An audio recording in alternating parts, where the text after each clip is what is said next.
Hello बच्चों, कैसे हो। आज मैं फिर आई हूँ एक नई कहानी लेके। मेरी नई कहानी का नाम है बाधाएं, यानी कि मुश्किलें, डिफ़िकल्टीज जो हम रोज़मर्रा की लाइफ में आती रहती हैं और उनसे कैसे हम बच के आगे निकलते हैं उनको सॉल्व करते हुए। तो ये कहानी उसके लिए है। ठीक है, इस कहानी से मैं बहुत अच्छी शिक्षा मिलेगी। तो चलो कहानी शुरू करती हूँ। बहुत पुरानी बात है। एक राजा था। वो अपने क्या कहते हैं, राज्य का चक्कर काटने के लिए निकला। राज्य के बॉर्डर जो होता है, किनारे वो बॉर्डर्स होते हैं, अपने राज्य के बॉर्डर का निरीक्षण करने चला गया।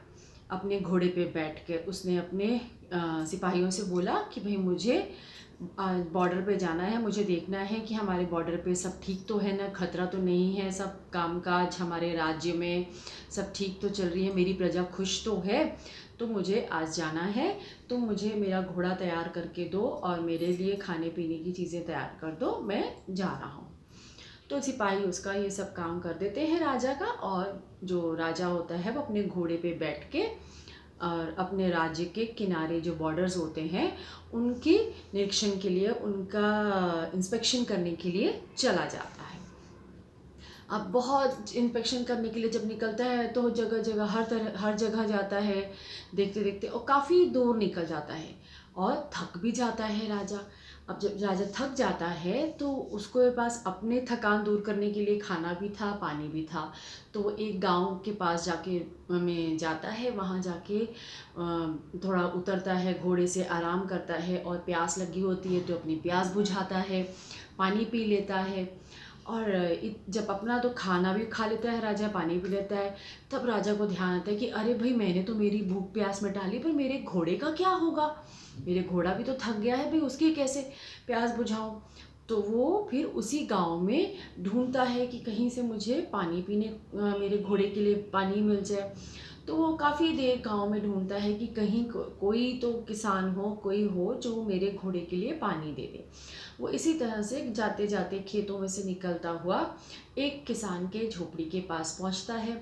और वो जाके किसान को बोलता है कि भाई किसान भाई, मेरे घोड़े को बहुत प्यास लगी है, तो क्या आप पानी पिला सकते हो। तो किसान बोलता है, हाँ जी बेटा जी, आप बेशक अपने घोड़े को पानी पिला लो। ये यहाँ पे मेरा एक है, कुएं में से पानी निकलता है, जो ये मेरे बैल उसको निकालते हैं मेरे खेतों के पानी के लिए। तो राजा जो होता है बड़ा खुश होता है और उसको धन्यवाद कहता है किसान को, और वो अपने घोड़े को लेके जाता है पानी के पास, जहाँ कुएं में से पानी निकल रहा होता है ना। बैल चक्करी काटता है एक मशीन के द्वारा, और उसमें से पानी निकलता हुआ बाहर आता है, जो वो खेतों में जाता है। तो वो उस तरीके से उसको घोड़े को लेके जाता है कि भाई तुम इसमें मुंह मार के पानी पी ले। तो जैसे ही घोड़ा पानी पीने के लिए उसमें मुंह मारता है तो उसमें से ना खटर पटर आवाज़ आती है मशीन के चलने की। तो घोड़ा जो होता है ना, एकदम से दबक के डर जाता है और पीछे हट जाता है। तो राजा बड़ा परेशान होता है कि ये क्या हुआ। तो राजा जाके पास में चेक करता है कि क्या बात है भाई, मेरा घोड़ा पानी क्यों नहीं पी रहा है। तो जैसे ही चेक करता है तब उसे पता लगता है कि अरे, इसमें से तो आवाज़ आ रही है, खटर पटर खटर पटर। तो वो जाके किसान को बोलता है कि भाई किसान भाई, मेरा घोड़ा पानी नहीं पी पा रहा है क्योंकि उसमें से आवाज़ आ रही है, तो आप कृपया करके वो आवाज़ को कुछ देर के लिए रुकवा दो, बंद कर दो।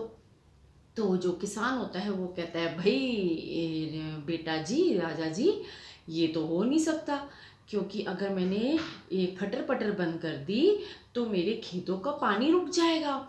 मेरे खेतों का में काम कैसे चलेगा अगर पानी थोड़ी देर के लिए भी रुक गया। तो भाई मैं तो मशीन में तो नहीं खटर पटर रोक सकता। तो आपको अगर पानी पिलाना है अपने घोड़े को तो ऐसे ही पिलाओ। तो राजा कहता है, अच्छा ये बात है, ठीक है। कहता है, नहीं नहीं, तुम घोड़े को कोशिश करो, वो पानी पिएगा। तो राजा जो होता है वो घोड़े को वापस से उसके कुएं के पास उधर लेके जाता है कि तू घोड़ा भाई पानी पी। घोड़ा फिर पीछे हट जाता है। कि भाई इसमें से आवाज़ खटर पटर की आवाज़ है। पर जब राजा होता है अब कहता है कि भाई किसान ने तो मेरी बात माननी नहीं, किसान ने तो मना कर दिया कि भाई मैं तो अपनी मशीन नहीं रोकूंगा, तुम्हें पानी पिलाना है तुम पिलाओ।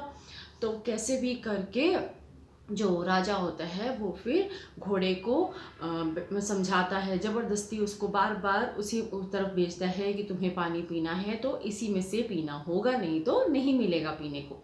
तो घोड़ा हार करके उस आवाज़ को सुनता है, बर्दाश्त करता है और उसके अंदर जो भय था, जो डर था, उसको वो काबू में करके में संभाल के अपने आप को, और फिर वो उस कुएं में से उस मशीन के द्वारा जब पानी उछल के बाहर आ रहा था वो पानी वो घोड़ा पी लेता है और अपनी प्यास बुझा लेता है। तो इस कहानी से हमें क्या शिक्षा मिलती है कि हमें हम जब ज़िंदगी में कुछ लक्ष्य हासिल करना होता है, अगर हमें कुछ पाना होता है लाइफ में, तो हमारे लाइफ में, हमारी ज़िंदगी में बहुत सारे हर्डल्स आएंगे, बहुत सारी मुश्किलें आएंगी। कई लोग जानबूझ के मुश्किलें क्रिएट करेंगे, आपको आपके लक्ष्य तक, आपकी एम तक पहुंचने नहीं देंगे। पर हमें हिम्मत नहीं हारनी है, हमें बहाने नहीं बनाने हैं कि हाँ भाई मेरा ये मन है, मेरी ये इच्छा है, मुझे ये करना है, वैसे मैंने बड़े हो कि ये करना है, मुझे ऐसा बनना है, ये बनना है, वो बनना है। आप बातें तो बड़ी बड़ी कर रहे हो, बट आप उस लक्ष्य पे, उस एम में पहुंचने के लिए अगर अपनी तरफ से कोई भी कोशिश नहीं करोगे तो वो जो लक्ष्य है, वो जो एम है, वो अपने आप आपके पास नहीं आएगा पूरा करने के लिए। अपने आप वो लक्ष्य पूरा नहीं होगा जब तक हम उस लक्ष्य तक पहुंचने के लिए अपनी तरफ से कोशिशें नहीं करेंगे। और जो मुश्किलें रास्ते में आएंगी उनको सॉल्व करते हुए, उनको क्रॉस करते हुए हम जब वो लक्ष्य पे पहुंचते हैं तो एक अलग ही खुशी मिलती है।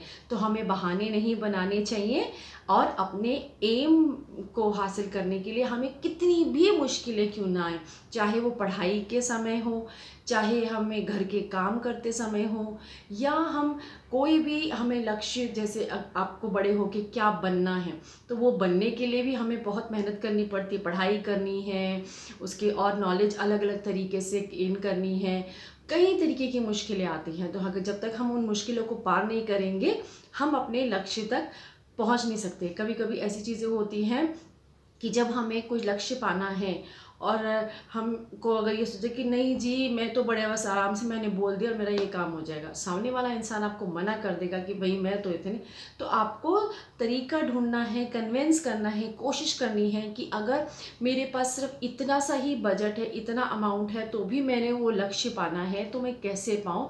उसके हमें अलग अलग रास्ते निकालने होंगे कि हम वो लक्ष्य पे पहुँच सके इस छोटे से अमाउंट के साथ भी।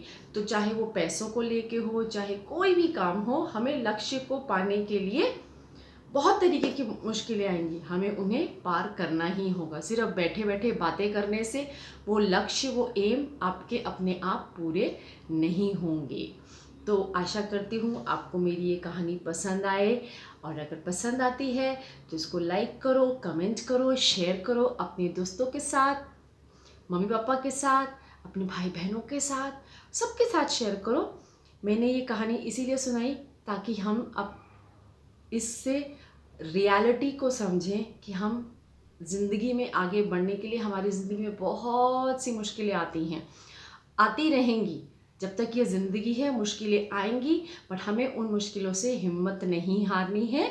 उन मुश्किलों को पार करते हुए हमें अपने लक्ष्य की ओर चलना है और पहुंचना है। और जब हम पहुंचते हैं अपने लक्ष्य की ओर तो हमें कितना अच्छा लगता है, हमें बहुत सुकून मिलता है, बहुत खुशी मिलती है, ऐसा होता है जैसे हम किसी 7वें आसमान पे पहुंच गए। ठीक है ना? तो मुझे ज़रूर बताना आपको मेरी ये कहानी कैसी लगी, कमेंट करके बताना ज़रूर, मैं वेट करूँगी आपके कमेंट्स के लिए। ठीक है, चलो बाय बाय। कल मैं फिर आऊँगी अब नई कहानी लेके, नई शिक्षा के साथ। Bye bye, tata. कहानी खत्म।